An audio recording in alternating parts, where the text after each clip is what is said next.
الرحیم ہم نے بیان کیا تھا کہ 3 صورتوں میں غسل کرنا یہ فرض ہے.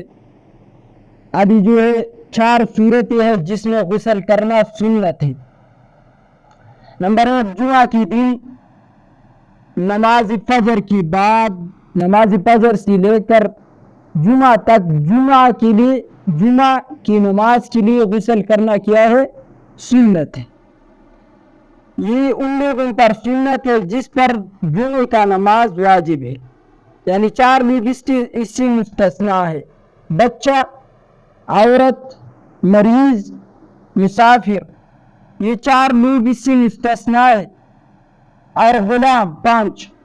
اس کے علاوہ جو لوگ باقی ہے ان پر نماز جمعہ کے لیے غسل کرنا کیا ہے؟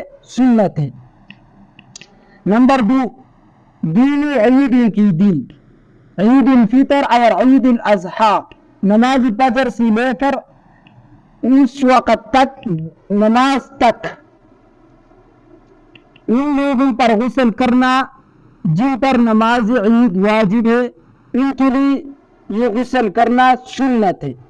نمبر 3 کوئی شخص حج یا عمرہ کا احرام باندھے، اس کے باندھنے کا ارادہ کرے تو احرام سے پہلے غسل کرنا سنت ہے.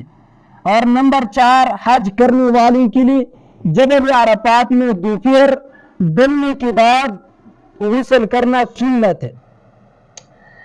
مسئلہ ہے جمعہ کے دن اس کے لیے غسل کرنا ہے یا نماز جمعہ کے لیے؟ تو ظاہر روایت یہ ہے کہ نماز جمعہ کے لیے غسل کرنا سنت ہے. ظاہر روایت بس یہی ہے. تو 4 صورتیں یہ ہم نے بیان کی، ان میں غسل کرنا کیا ہے؟ سنت ہے. اللہ عمل کرنے کی توفیق.